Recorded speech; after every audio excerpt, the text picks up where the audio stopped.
Hello everyone, welcome to infinite math by Pooja. आज type of function का next part देखेंगे। इसमें क्या देखते हैं हम, सिग्नम फंक्शन। सिग्नम फंक्शन क्या होता है हमारा, the function defined by f x equal to mod x upon x. X कब, जब x does not equal to zero, और zero when x equal to zero. या इसी को और अच्छे से डिफाइन करके हम लिख सकते हैं कि f x equal to 1 when x is greater than zero, zero when x is equal to 0 और -1 when x is less than 0 is called the signum function. ये जो हमारा फंक्शन है इसे हम क्या बोलते हैं, सिग्नम फंक्शन बोलते हैं। अब देखते हैं इसका डोमेन क्या होगा। डोमेन क्या होता है हमारा, जो हम फंक्शन डालते हैं यानी कोई इनपुट डालते हैं वो हमारा डोमेन होता है। जो आउटपुट निकल के आता है वो हमारा क्या होता है, रेंज होता है। तो यानी ये देखो x is greater then 0, zero से बड़ा भी लेना है, जीरो के इक्वल भी लेना है, जीरो से छोटा भी लेना है, तो वो हमारे क्या हो जाएंगे, रियल नंबर्स हो जाएंगे। तो फंक्शन हमारे क्या हो जाएंगे, सॉरी डोमेन हमारे क्या हो जाएंगे, रियल नंबर्स हो जाएंगे। या रियल नंबर्स को ही हम लिख सकते हैं -∞ टू इन्फिनिटी।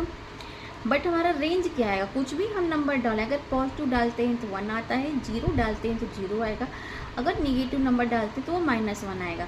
तो रेंज हमारा हमें एकदम हमारा फिक्स है कि 1 होगा, 0 होगा और -1 होगा। क्लियर हुआ। अब आते हैं ग्राफ पे, graph of signum function. Simple सा देखते हैं फिर हम नेक्स्ट। सिग्नम फंक्शन के लिए हमको क्या करना है,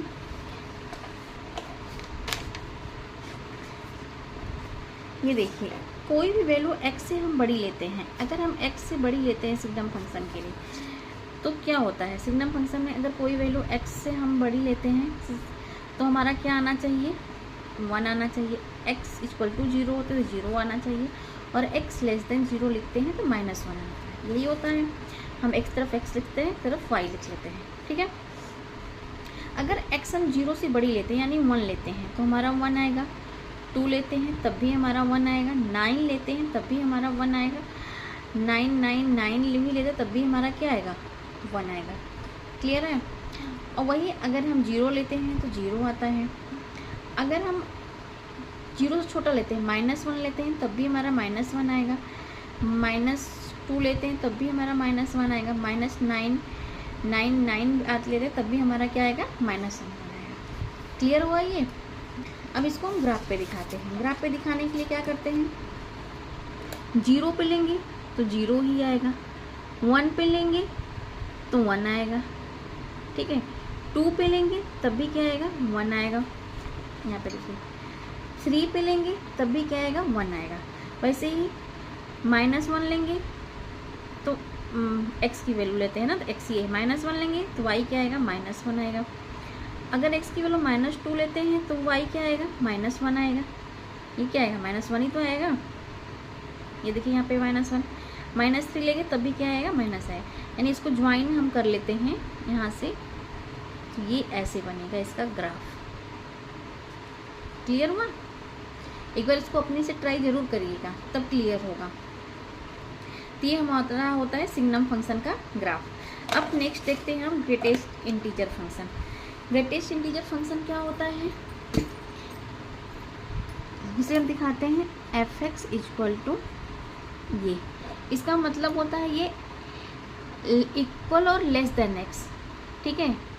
इस एक्स का मतलब होता है कि लेस देन और इक्वल टू एक्स, लिख देते हैं लेस देन और इक्वल टू एक्स, ठीक है। इसका ये x का मतलब होता है।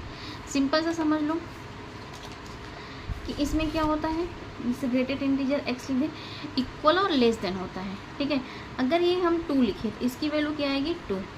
अगर 2.1 लिखें तब भी क्या होगा, 2 ही होगा। अगर 2.9 लिखें तब क्या होगा, 3 नहीं होगा, तब भी हमारा क्या होगा, 2 होगा। हमेशा लेस देन वाली वैल्यू लेते हैं, ठीक है। और ये क्या होता है, सिंपल सा ट्रिक की तरह समझ लो कि नहीं समझ में आ रहा है कि अगर पॉइंट में दिया हुआ तो कौन सी वैल्यू लें, तो उस केस में हम जो हमारी लेफ्ट साइड की वैल्यू है वो लेते हैं हमेशा ग्रेटेड इंटीजर में। जैसे यहाँ पे 2.9 है तो 2 लेंगे, 2.1 है, ऐसे ही देख लो कि 5.9 दिया हुआ है तो कौन सी लेंगे, लेफ्ट वाली साइड 5 हो जाएगा। क्लियर हो गया। अब चलिए इसको हम ग्राफ में देखते हैं। अब जब डोमेन बताओ, डोमेन ऑफ फंक्शन क्या होगा, डोमेन जो इसका फंक्शन का होगा वो रियल नंबर्स होंगे, ठीक है। और जो रेंज आएगा वो हमारा क्या आ रहा है, वो हमारे इंटीजर्स आ रहे हैं, ठीक है। तो जेड लिख दे रहे हैं। क्लियर हो गया। अब ग्राफ देखो, अगर x की वैल्यू हम 1 लेते हैं तो y हमारा कितना आ रहा है, 1 आएगा।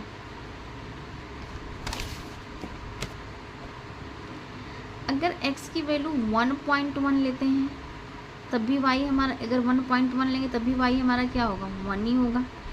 अगर 1.3 लेते हैं तब भी y हमारा 1 ही होगा। यानी 1 से 2 के बीच जितने भी नंबर लेंगे तो y हमारा क्या होगा, 1 ही होगा। तो ये ऐसे लेंगे, बस 2 हमको नहीं लेना है तो इसको हम ऐसे कर देंगे, मतलब 1 से 2 के बीच में, और 2 क्या है, इंक्लूड नहीं होगा। क्लियर हुआ। अब माइनस वाले में देख लो, अगर x की वैल्यू हम -1 लेते हैं तो y की वैल्यू क्या होगा, -1 होगा। वही 1.2 लेते हैं तो वो होगा, 2.3 लेते हैं तो 2 होगा, ठीक है। ऐसे ही ऊपर देखो, अगर x की वैल्यू हम क्या ले रहे हैं, यहाँ पे 3 लेते हैं या 3.5 लेते हैं, और y की वैल्यू तब क्या हो जाएगी, यही होगी। तो इसको यहाँ पे मतलब खींचना, यहाँ पे हम समझा दे रहे हैं नेक्स्ट पेज में। ये देखो, अगर x यहाँ पे 1 2 3 हो गया, ठीक है। 1 से 2, अगर x की वैल्यू हम 2 लेते हैं, ठीक है, तो y की वैल्यू भी क्या आएगा, 2 आएगा। तो यहाँ पर ही आएगा। 2.1 लेंगे तब भी यही आएगा, 2.1 तब भी आएगा, यानी ये यहाँ से यहाँ होगा। तो इसको हम कैसे दिखाएंगे, ऐसे दिखाएंगे। क्लियर हुआ। तो ये हमारा ग्राफ बन जाएगा। इसका बनेगा, फंक्शन का बनेगा।